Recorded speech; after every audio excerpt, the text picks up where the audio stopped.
I'm now going to talk through the feature of how we enforce the direction we drive on rows and on the headlands as well. So here I've got a field, I'm putting in the operation type. I'm choosing I want an AB line. Here you can see the AB line is going from the south to the north. If I display the field layout, I can then go into advanced options where this new feature is. Here above the area, selecting the areas, we have a new tick box for enforce row direction. If I select that, we now have an icon on each area, on the rows and on the headlands, showing which directions we're allowed to drive in when we're doing the route optimization or the row by row method. You also see the arrows here next to the areas. Say if on this portion of the field I only want to drive in a north to south direction, I can click on these markers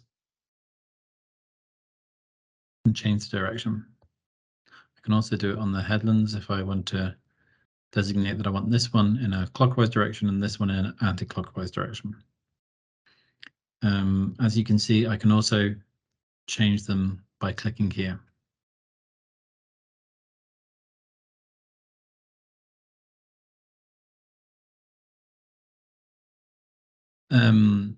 So yeah, that's basically it. And then independent of what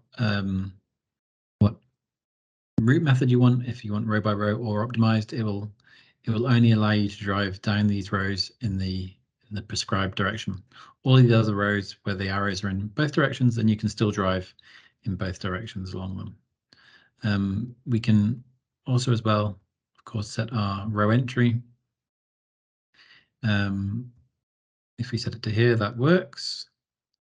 However, if I was to try and set the row entry at the end of a row, this wouldn't work because we're saying we have to work in the other direction. So it would hop to the nearest available row, which would be the one next to it. So that's something that needs to be considered when you're setting your row entry and row exit rows. For ease as well, when you have set an entry row, you now see it in this menu on the side here, just to give you a better overview.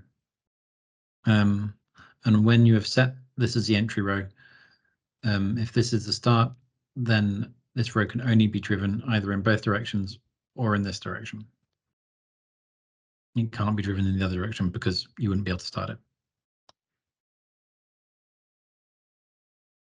Okay, that's the end of this tutorial.